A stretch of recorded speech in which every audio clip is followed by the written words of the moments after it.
Say what? Yes, this is actually happening. Daisho joined my game the day after I find Teknevolver in the lobbies. This actually happened, and so I had to. The reason I'm not in the pregame lobby is because he joined, and then I started the game, so he wouldn't think I was like quitting out. And I was like, oh shit, I gotta go Alt-Tab and start Fraps. So this is why this is a post-game commentary. Let's see if we can get through this game. Turned out to be an excellent fucking game. I'm not gonna spoil it. I would post it whether I won or lost, so you don't know what's happening.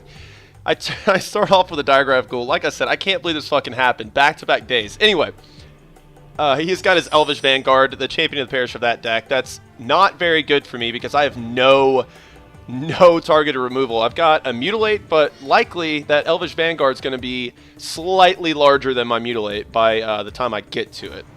I guess it's a toss-up, but yeah. So I need lands. My hand is sickness, but I absolutely need lands or targeted removal, or like I'm probably not going to win this.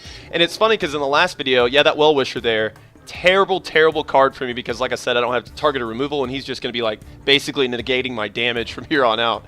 But like I said in the previous video when I was playing fucking Teknevolver, like once again, what are the freaking odds of this? But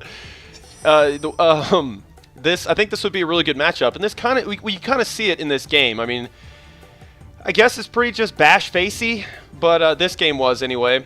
But I really do think it's a pretty good matchup. He's got a lot of cards that refill his hand. I've got a board wipe, and our creatures are similar in power level. I guess mine are a little bit higher in general than his, so I really don't know yet. I think it's just a good matchup, but I'm still thinking that Sylvan might be better in this match. Anyway, so yeah, obviously I have to play tip top because Daisho's fucking solid. So.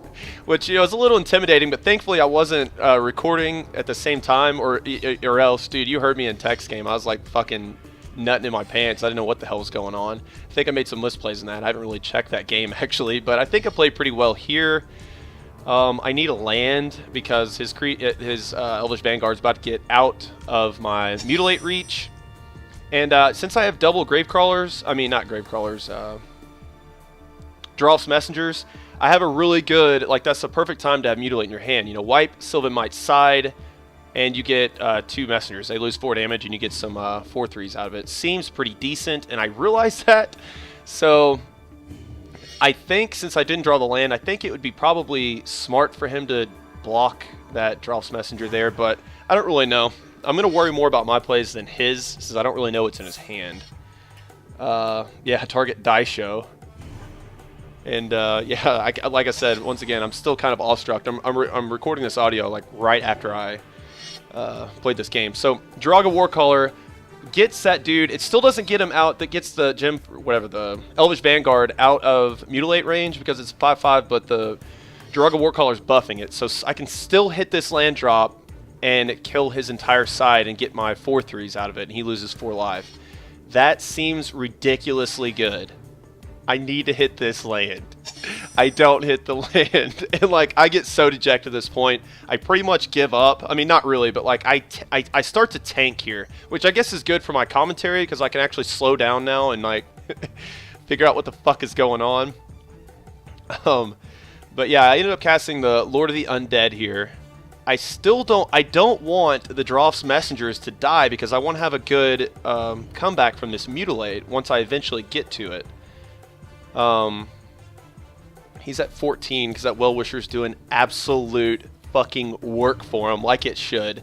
But I decided to decided not to attack there, mainly because I can guarantee to get that Elvish Vanguard off the table, like right now, using my threatening with my Drolfs. You know, so does he swing in here?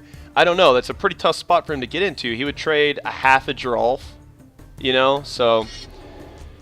And then I see Azuri, and I realize that if I don't draw, well, I guess he has 2 mana off of it. Actually, when I was playing that game, like for some reason in my head, I was like, oh shit. When as soon as he cast that, I was like, oh shit, I'm pretty much dead next turn. Because I thought he was at land drop 4, but I guess he wasn't. I start panicking. Thankfully, I draw the land, And this is an interesting play on Daisho's part. I think the reason he did it is because I actually do have Tendrils in my hand. The reason he decided to make these blocks, this might be a little premature because I'm tanking at this point, and it might take me 10 minutes to get to combat. But I guess I'll just wait to combat. How about that? How about I'm playing against Daisho and I played against Tech yesterday? So, like, I sound like a fucking little schoolgirl, but it's just like the probability of that is the fascinating part. Like, you know, I am a mechanical engineer in real life, and so, like, math fascinates me kind of. I'm super fucking nerdy, and just probability, things that are, like, super improbable that happen fascinate me because I realize, like, what are the fucking odds? Because Daisho joined this lobby. Like, what are the odds of that? The very next day. I haven't played Magic. This was my warm-up game for the day. Anyway, all right, so I'm in combat. And he decides not to block with his Elvish Vanguard to get around Tendrils of Corruption. Fair enough, I get that. What I don't get is why he didn't block his Gem Palm Strider, which is at 3/3 over there. I think that's Gem Palm Strider, right? The Cycle Elf. Anyway, why doesn't he block down the Lord here? I really don't see how it would affect him negatively.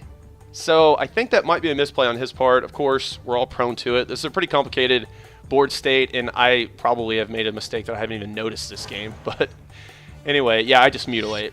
So I don't know if the mutilate was obvious. I think he was thinking Tendrils of Corruption and not mutilate. So I'm still hurting. Like, this was the only way I was winning this, was to get his entire field, especially Well-Wisher, off the battlefield.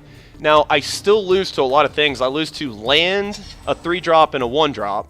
I lose to a couple 1-drops, and I lose to a 1-drop and a 2-drop. So there's the 1-drop. I have to fade a 2-drop here, or a 1-drop, and I'm back in this. But this is the only way I was going to win this. Like, I had to do what I did, or I was going to lose. Like, there's no way I was going to come back from that board state.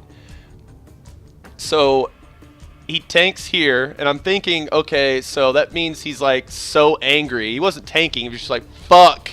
If I had a land or a 1-drop there."